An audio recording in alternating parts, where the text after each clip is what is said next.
Terima kasih Anda masih bersama kami di Indonesia Bicara. Pemirsa, kita akan membahas mini lockdown untuk mengatasi COVID-19. Sudah tepatkah ini dilakukan oleh pemerintah dan juga pemerintah daerah? Sudah bersama kami bergabung melalui Skype. Ada Devriman Jafri, epidemiolog FKM Universitas Andalas. Selamat malam, Mas. Masih selanjutnya. Dan juga sudah bergabung bersama kami melalui Zoom Ibu Kurniasi Mufidayati, anggota Komisi 9 DPR RI. Selamat malam, Ibu. Selamat malam, Assalamualaikum, salam sehat semuanya. Waalaikumsalam. Saya ke Mas Devriman terlebih dahulu. Mas, ini sudah digembar-gemborkan untuk lockdown mini di wilayah sampai dengan yang terkecil. Tapi nyatanya angka positif masih terus bertambah. Efektifkah metode ini, Mas? Ya, saya kira juga kita harus memaknai bahwa semi lockdown itu kan bentuk intervensi pemerintah di dalam membatasi seharusnya adalah pergerakan orang dalam hal ini. Nah, tentu kita melihat salah satu studi kasus yang pernah kita nilai ya selama ini di Provinsi Sumatera Barat yang memberlakukan PSBB dalam hal ini 3 jilid ya, itu sangat efektif di dalam menekan angka penularan. Nah, ketika PSBB ini berubah wujud menjadi new normal atau dalam hal ini PSBB yang dilepas atau tidak diberlakukan lagi. Nah, sampai sekarang itu ketika angka penularan itu tidak bisa ditekan lagi di bawah 1 kalau kita menggunakan angka reproduksi efektif di dalam parameter epidemiologi. Nah, tentu ini juga dipikirkan. Saya kira juga pemerintah pusat melihat mungkin laporan dari beberapa kepala daerah di masing-masing provinsi dan juga kabupaten kota, itu memang dampak dari pembatasan skala besar itu memang sangat signifikan juga. Kita melihat dampak ekonomi dan juga sosial kemasyarakatan, termasuk juga psikologis masyarakat. Nah, ini mungkin menurut kami adalah pembatasan bicara skala mikro ini perlu juga diuji dan bukan berarti uji coba dalam hal ini. Karena perlu yang diingat di dalam pandemi COVID-19 ini, karena penularan bicara orang ke orang, tentu bagaimanapun yang akan perlu dipastikan menjadi perhatian itu adalah bagaimana mobilitas pergerakan atau aktivitas orang ini. Kita luput ketika di kabupaten kota kita atau di provinsi kita sudah mengatakan aman atau terkendali, sedangkan ancaman dari luar itu masih nyata yang kami hadapi. Sama dengan nanti kita bicara skala mikro tadi, ketika anggaplah apakah itu kota atau kabupaten atau dikatakan misalnya lebih kecil lagi adalah desa atau RT atau RW gitu. Kalau memang itu bisa dipastikan bahwa di sekitar atau pergerakan orang itu bisa kita batasi atau kita seleksi, itu mungkin bisa dikatakan dia efektif. Ketika misalnya yang paling kecil misalnya adalah klaster komplek lah misalnya, atau perumahan. Kalau itu bisa dipastikan bahwa tim security atau dalam hal ini itu bisa dikontrol dengan baik, itu bisa saja bisa dikatakan efektif. Tetapi masalahnya yang paling terberat itu bagaimana kita bisa memastikan mengontrol mobilitas atau aktivitas orang ini dengan sistem yang benar-benar itu bisa dipantau dengan baik. Itu menjadi tantangannya, saya kira itu. Baik, saya ke Ibu Kurniasi. Ibu Kurniasi, ternyata mini lockdown ini tidak bisa menahan mobilitas warga sehingga angka positif terus bertambah. Bagaimana DPR mengevaluasi anjuran pemerintah ini? Ya, yang pertama kita sangat prihatin dengan perkembangan angka COVID-19 yang semakin hari semakin meningkat. Walaupun di DKI Jakarta setelah diterapkan kembali PSBB yang lebih ketat, angkanya sedikit lebih berkurang ya, tapi belum berkurang secara sangat signifikan. Angka kematian juga sudah sangat memprihatinkan. Nah, munculnya istilah mini lockdown yang disampaikan oleh pemerintah, sebenarnya dulu kan Komisi 9 sudah mengusulkan adanya lockdown pertama kali di masa pandemi. karena mengacu kepada Undang-Undang Nomor 6 Tahun 2018 tentang karantina kesehatan.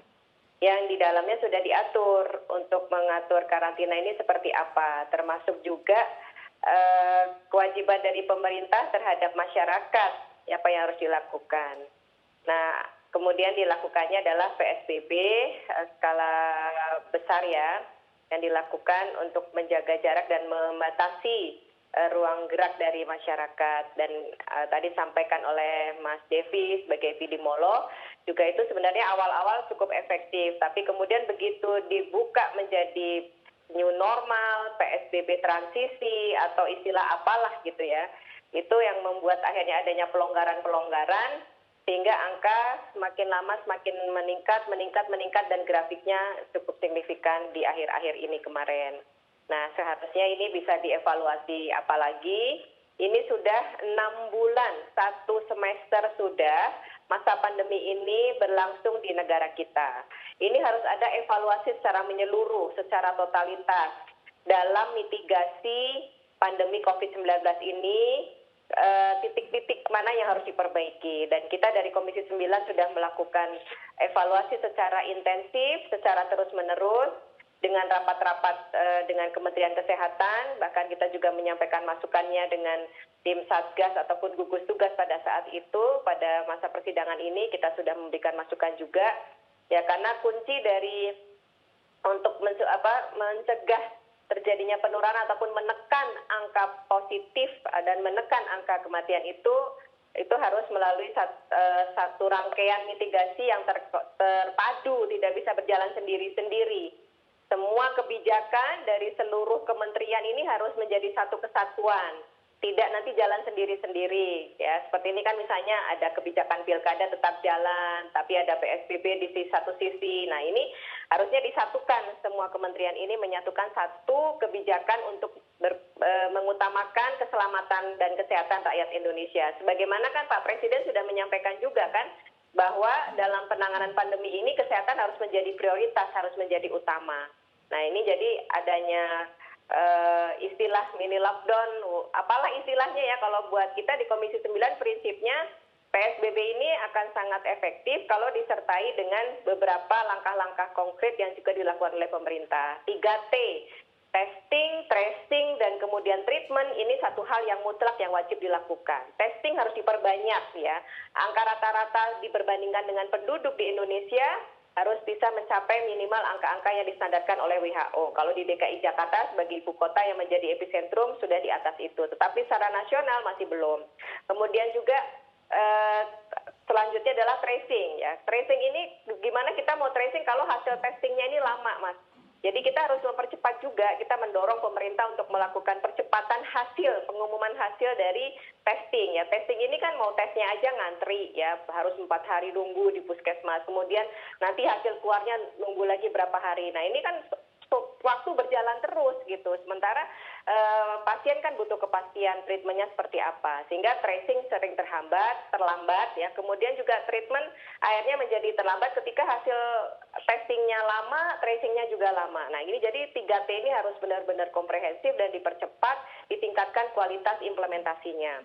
Baik. Nah, gitu. Baik, Pak Devriman, testing, tracing, dan treatment, apakah ini sudah maksimal pelaksanaannya di Indonesia? Dan apakah angka yang sekarang naik 3.000 ini dampak memang dari testing yang semakin banyak atau memang masyarakatnya yang semakin tidak patuh dengan protokol kesehatan?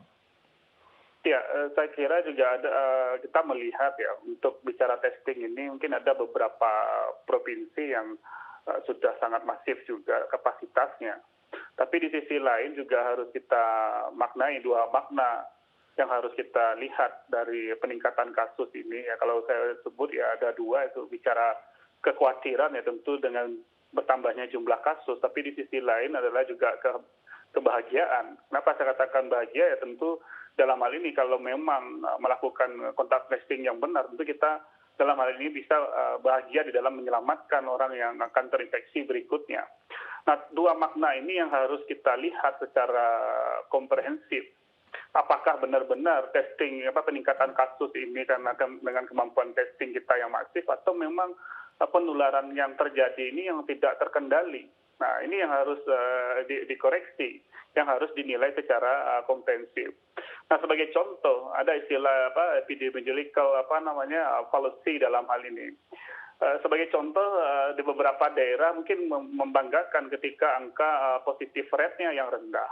Tapi di sisi lain, dalam hal ini dilaporkan juga banyak kasus-kasus perawatan yang sedang dan berat di rumah sakit. Malah di sisi lain ada rumah sakit yang sudah kolaps dan tenaga kesehatan yang sudah bertumbangan seperti itu.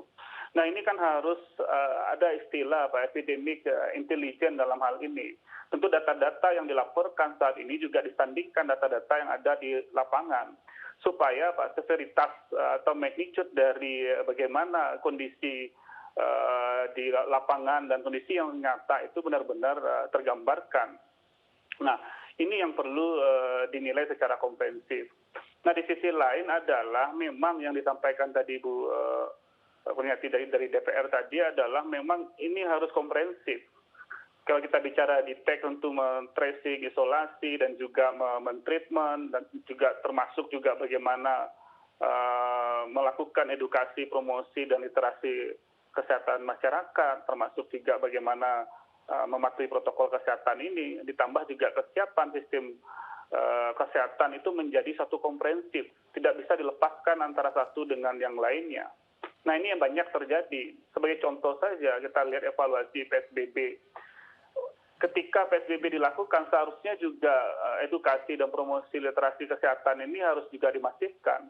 Disitulah, di waktu itulah, masyarakat ini harus dididik untuk mempersiapkan ketika memang ke depan, ketika pandemi ini aktivitas tetap berjalan, virus tetap ada. Nah, tentu persiapan masyarakat untuk dididik untuk memenuhi atau menyongsong kebiasaan baru atau tantangan baru ini itu perlu dipersiapkan.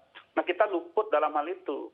Di sisi lain kita bisa menekan angka penularan, tapi di sisi lain kita luput bahwa masa itulah kita seharusnya masyarakat ini dididik dan dipersiapkan, dan itu harus direncanakan, dievaluasi, dan diukur. Nah, tapi nyatanya sekarang sampai sekarang masyarakat masih saja berkeliaran, masih saja banyak yang melanggar PSBB. Apakah peran pemerintah di sini masih kurang? Namun jangan dijawab dulu, Mas, karena kita akan terjeda terlebih dahulu. Tetap bersama kami di Indonesia Bicara.